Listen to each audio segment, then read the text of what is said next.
Halo semuanya, kembali lagi dengan video saya. Jika kemarin sudah membahas tentang generasi ketiga dan kronologi kematian John F. Kennedy, di video ini saya akan membahas tentang kepresidenan John F. Kennedy. Oke, tanpa berlama-lama lagi, mari kita ke pembahasannya. Kepresidenan John F. Kennedy. John F. Kennedy dilantik sebagai presiden ke-35 pada siang hari 20 Januari 1961. Dalam pidato pelantikannya, ia mengajak semua warga Amerika Serikat untuk berperan aktif dengan pernyataan, "Jangan tanya apa yang bisa negara berikan kepada kalian, tanyakan apa yang bisa kalian berikan kepada negara." Ia juga mengimbau negara-negara di seluruh dunia untuk bersatu melawan musuh bersama umat manusia, tirani kemiskinan, penyakit, dan perang itu sendiri. Ia menambahkan, semua ini tidak akan dapat diselesaikan dalam 100 hari pertama.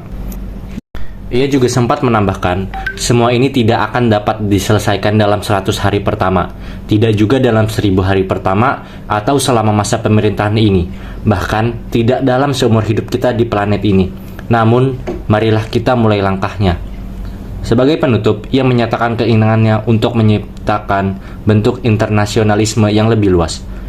Akhirnya, baik kalian warga Amerika maupun bagian dari komunitas global, berikanlah kepada kami standar kekuatan dan pengorbanan yang setara dengan yang kami harapkan dari kalian.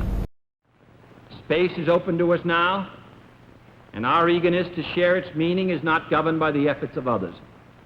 We go into space because whatever mankind must undertake, free men must fully share. Pada tahun 1962, Kennedy mengungkapkan pandangannya mengenai penjelajahan luar angkasa. Menyatakan, kita memilih untuk pergi ke bulan pada dekade ini dan melakukan hal-hal lainnya. Bukan karena itu mudah, tetapi mereka itu sulit, karena tujuan ini akan menguji dan mengukur kemampuan serta kekuatan terbaik kita. Karena tantangan ini adalah sesuatu yang kita pilih untuk diterima, yang tidak akan kita tunda, dan yang ingin kita menangkan. Dengan demikian, ia menilai bahwa mengalihkan fokus upaya penjelajahan luar angkasa dari hal yang sederhana yang lebih menantang merupakan salah satu keputusan penting dalam masa kepresidenannya. Setelah dilantik sebagai presiden, Kennedy menyarankan Kongres untuk membentuk Korps Perdamaian.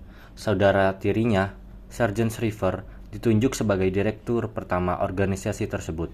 Warga Amerika Serikat secara sukarela membantu negara-negara yang sedang berkembang dalam bidang pendidikan, pertanian, kesehatan, dan pembangunan melalui program ini. Pada Maret 1963, Korps Perdamaian memiliki 5.000 anggota, yang kemudian meningkat menjadi 10.000 pada tahun berikutnya. Lebih dari 200.000 warga Amerika Serikat telah bergabung dengan Korps Perdamaian dan memberikan kontribusi di 139 negara di seluruh dunia sejak tahun 1961.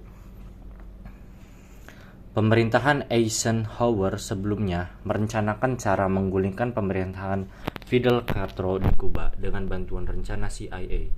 Rencana ini mencakup serangan oleh pasukan kontrarevolusi warga Kuba anti Castro yang diasingkan dan dilatih oleh Amerika Serikat.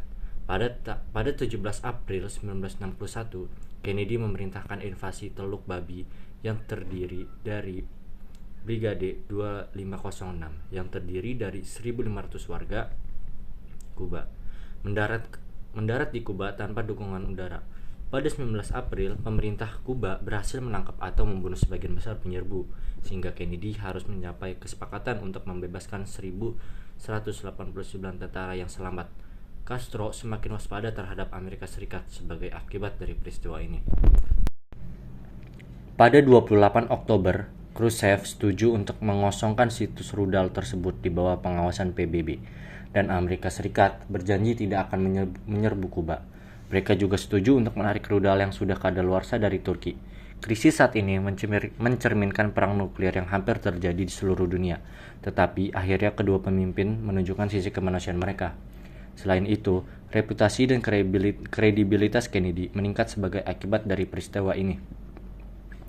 Penilaian positifnya meningkat dari 66% menjadi 73%.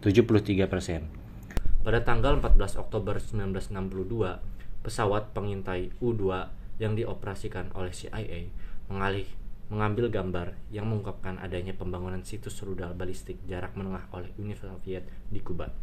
Foto-foto tersebut disampaikan kepada Presiden John F. Kennedy pada 16 Oktober.